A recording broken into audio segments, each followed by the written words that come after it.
Well, Jim, whether it's bung or bong, let's talk about one last AEW story here this week. Oh boy, you're springing one on me. I'm springing one on you. If Jerry Springer was still alive, maybe he could do some kind of intervention to help AEW. But there's a pair of stories here, and they're tied together. I have something here that popped up from Microsoft, story by Thomas Lawson. DAZN drops AEW content 1 year into multi-year deal due to underperforming shows. Oh, Have you seen this? I have not. Sports streaming service DAZN has nixed its contract with All Elite Wrestling just 1 year after I can't read, ladies and gentlemen, after just 1 year over what they deemed to be underperforming numbers. The two sides agreed on a multi-year deal in early 2023 that would see AEW be broadcast in 42 markets across Europe and Asia. The initial deal included AEW Dynamite, Rampage, Dark Elevation, Battle of the Belts, and 4 pay-per-views a year. They don't do a couple of shows anymore, do they? They don't do Dark or Dark Elevation, and even when they did, it was on YouTube. It wasn't a televised show that they would be distributing. They don't do Dark, and even when they do, it's not dark enough. Now, this deal is a thing of the past. Speculation grew about AEW's future on DAZN early into 2024 after fans noticed that All Elite content had been quietly removed from the platform. At the time, no confirmation was given publicly as to the reason behind the removal. Steve Muehlhausen, Muehlhausen, is he back again? Who ran the wrestling social media side of things for DAZN, has now confirmed that the deal is over just 1 year after being announced. The decision to drop AEW content was made on December 31st, 2023, and was made after a string of broadcasts falling below expectations. Let's stop right there. I guess that would be viewership expectations, correct? Well, and this DAZN is remember we've talked about this in the past. It's spelled DAZN, and before we heard anybody say it, we were like, "What is it, DAZN? What the fuck? Dazed and confused? What's going on here?" But apparently, they're the big sports distributors of these things over in all these foreign markets, right? It's a fairly big fucking day. They don't just do wrestling. It's not just like, High Spot Wrestling Network or whatever. They do professional sports of various stripes and kinds and genres. Combat correct? sports, a lot of big boxing events, I believe. Yeah. But what is their method of distribution in these markets? Do you have to subscribe to them? Or do you buy the individual events? Or is it on cable and then you watch the various shows? Something that we would see here, they would have, or as something like that we would do here where they would have ratings for these things? How do they know? It's a streaming service. It's a streaming service. It's not on cable or anything. So they know how many streams they're streaming. Correct. And ain't nobody streaming this stuff, apparently. How much were they paying for the rights to stream this stream? I do not see anything here with a number, but I have another article tying into this. Let me go to this.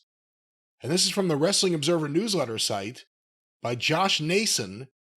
AEW no longer available on Televisa Univision's, I guess it would be 14 platform, VIX.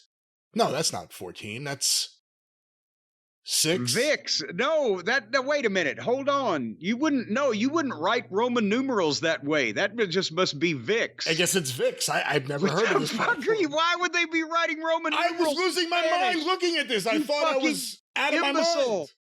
Imbecile, you are, I say. Like all right, well, listen. AEW had announced a multi-year deal with them in 2023. This company. Less than a year after signing a multi-year streaming deal with Televisa Univision, AEW is no longer available on the company's VIX platform, the second such international broadcast deal that has quietly gone away. While a formal announcement is yet to be made by either party, a support page revealed the news. Hold on, there's a link here. What does this mean? Let's click this link, a support page. Here's on the VIX website, how can I view All Elite Wrestling events in VIX? Effective immediately, AEW events will no longer be broadcast on Be viewed in VIX. We apologize for any inconvenience this may cause and assure you that alternative entertainment options will be provided. Whatever the hell that means. Hello, Court Bauer. Right? What does that mean? Well, the alternative entertainment options, they could be replacing it with Mighty Mouse cartoons. And that's... With both of these things, that's why I asked, is there a dollar amount tied to this thing? Well, go ahead. Well, here's $1 amount. That's what made me look here. And actually, there's $2 amounts. Let me go on. Announced in July 2023, the deal was set to bring AEW's weekly TV programming and other content to the premium tier of the VIX streaming service, available throughout Mexico and some Latin America and Caribbean countries. WrestleNomics' Brandon Thurston had recently estimated the deal was worth $150,000 annually. Oh, but it had never been announced publicly by either side. And then again, going to the DAZN one, Thurston estimated the deal to be worth as much as $250,000 a year. Also never confirmed, but... Okay, well, that eliminates one of my two thoughts on the matter, because I was going to say it might not be just horrible doom and gloom. Maybe that these companies were feeling that they had overpaid. If this was, several millions of dollars or whatever, and they were like, it's okay, but not for what they would cut it, right? But now it's like $150,000, $250,000. They can't get that much out of this shit in however many markets. They couldn't get enough views to make that worth it. Jesus Christ. And they had I could almost sold the time on OVW and got that. How is that not... The conspiracy theorist or the person trying to think this through from the other side in my head, the only thing I could think of, although the one company did say it was because of underperformance, but if Tony wanted to get out of these deals because he was going to have a streaming deal that would be worldwide, and obviously having market by market would interfere with that. Well, but again, the guy said they got rid of AEW, not the other way around. Yeah, the underperformance apparently you would need a streaming deal all over the world to add up to anything here. Now, you wouldn't. I don't think that in any world Tony Khan would end shit like that to where people go, you ain't gonna see any more of this shit with any of these broadcast partners for a potential streaming deal that he's going to announce at some point down the road. We'll see how long or if that announcement ever comes. But that's with underperformance and no, we're done. It sounds like this shit just ain't worth it. And I don't know how it couldn't be worth it. That low of an amount. Again, none of these guys on this television, except for Jericho, I guess, is any kind of name presence in international markets because they've never been on WWE. And even Moxley was a different name. Moxley was a different name, and he had hair. He looked like a different human. It looked like before he fell in the fucking river.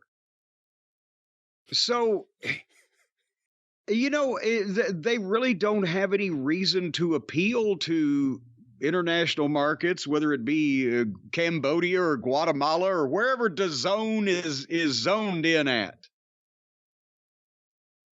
Well, and apparently, here's the next one we should watch. In the recent past, the company also announced a deal with ESPN for broadcast in Australia, New Zealand, and the Pacific Islands. I guess that's the next one to fall. It's like a war. That's the next area to fall. Yeah, we're going to be fighting now over Saipan. Well, I'm telling you, set up a base now at the Howland Islands. Did you see the thing in the news? They think they found via sonar Amelia Earhart's plane. I mean, a company that found the thing thinks it is. Yes, and I'm waiting for them to finally, get to the bottom of this and bring this thing up. Yeah, I don't know if that would work that way. Again, it's deeper than the Titanic, and based on just due to pressure, they couldn't just raise it up out of the water like that. I'm willing to devote 10 seasons to the reality show, just like I've done for The Curse of Oak Island. They've come up with 4 rusty hinges and a goddamn button off somebody's crotch. but it's fascinating to watch him do it. It's going to suck when it's someone else's plane. Who's this? Yeah, we didn't even know he was missing. Son of a bitch. It's Jimmy Hoffa. It's Hoffa. He threw everyone off. He flew to the Howland Islands and he didn't make it. What a mastermind this guy is. Oh, and anyway, and by the way, nobody talks about poor Fred Noonan. He was in the plane too. That's right. It's all about Amelia. The women get all the attention. Well, that was the story. A woman flying around the world, not Fred Noonan and the woman doing all the work. 1937, most goddamn people, male or female, hadn't flown around the goddamn world. So Fred should have gotten more credit. Let me just say one thing, though. You are citing the numbers that I just read to you, obviously. Brandon Thurston's estimating that. WWE is a publicly traded company. It has been. It still is under the new ownership structure. Right. So every now and then you're like, where did this money come from? And then like months later, you're like, oh, it came from the Saudis. Because they have to file that. AEW is private. We don't know anything. All we know is what Tony reveals and what anyone hears from sources that are dealing with aspects of the business. So when we hear that the pay-per-view numbers are going down, it's important to realize these aren't public numbers. The numbers you're getting are from the pay-per-view services or the streaming services or AEW themselves, who you can't trust for any of these numbers. And now you hear about these deals.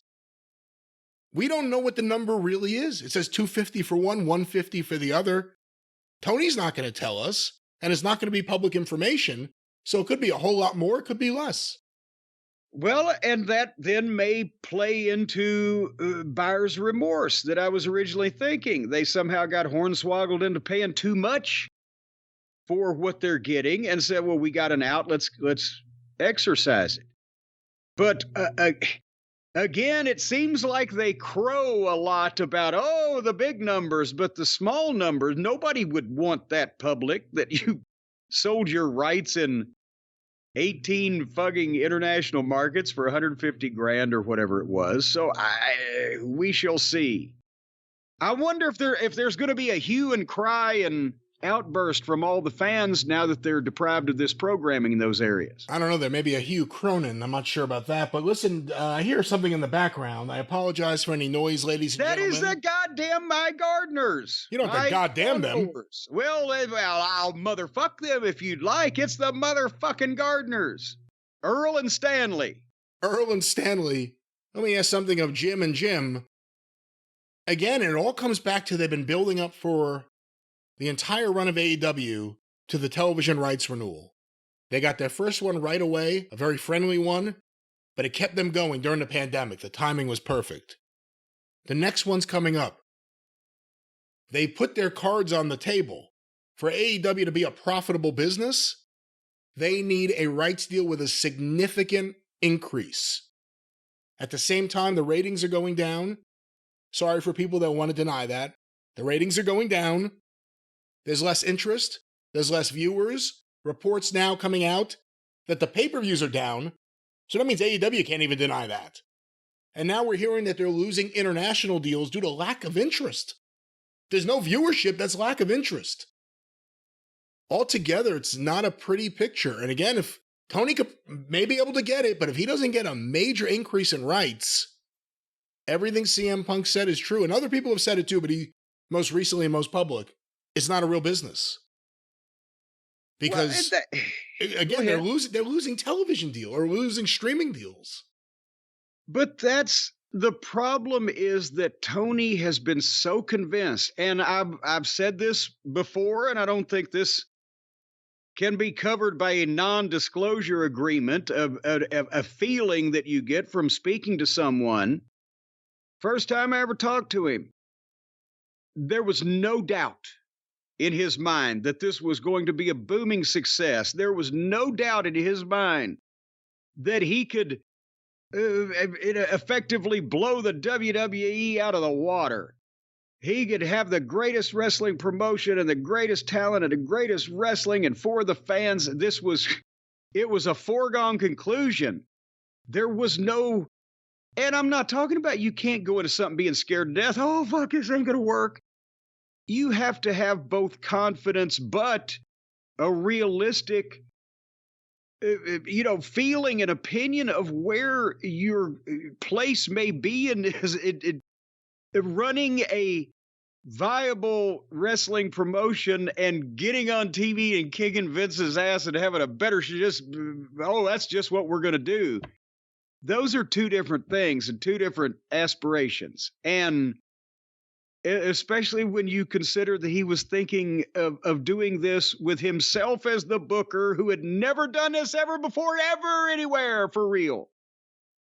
And hiring a bunch of people who had done this on the, hey, kids, let's put on a show level in the barn with Mickey Rooney and Judy Garland.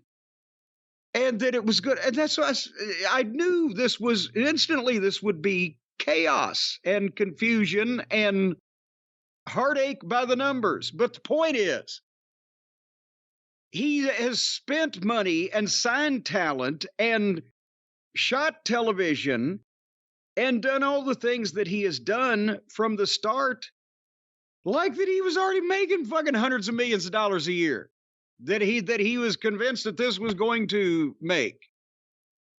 And now that he's put the carrot out at the end of the longest stick, being the TV rights deal, we blow the lid off of that while we're going to be farting through silk.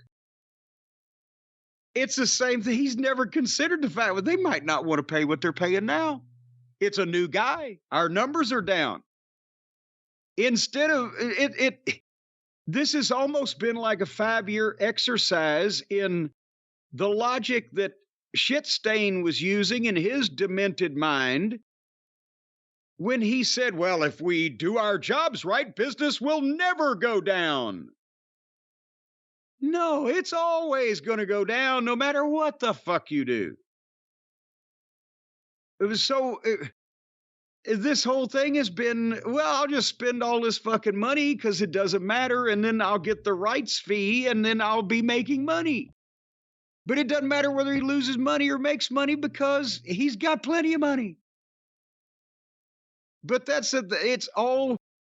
he's been presuming that all these things would be successful, that he would be a good booker, that this would be a great wrestling promotion, that they would beat the WWE because the fans didn't like them, didn't like Vince, were mad at the company, that all the wrestlers would want to come here. And one by one, these things have proven to be not quite as easy to accomplish as he thought originally, and this is going to be the big one.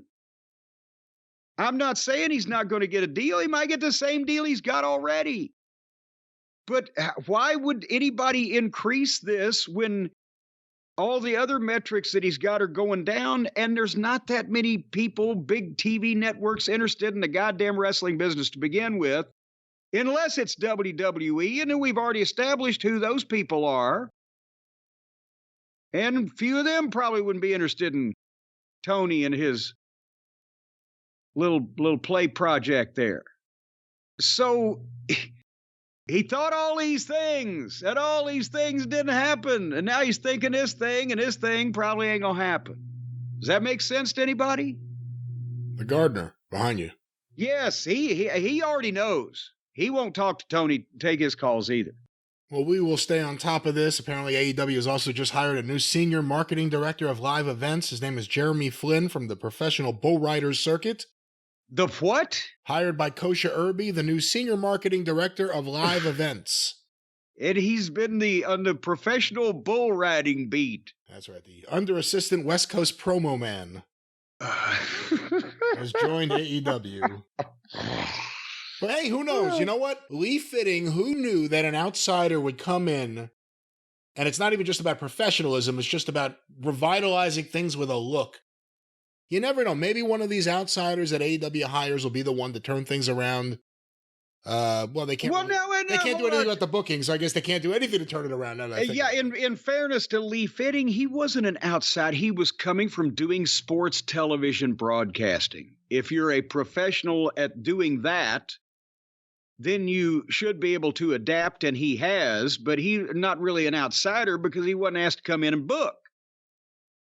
He's asked to come in and shoot and figure out different and intriguing ways to showcase the product that the company is producing the other departments. And I'm not knocking the bull riders or whatever, but I'm not sure there's a crossover audience with the marketing of the bull riding and the wrestling.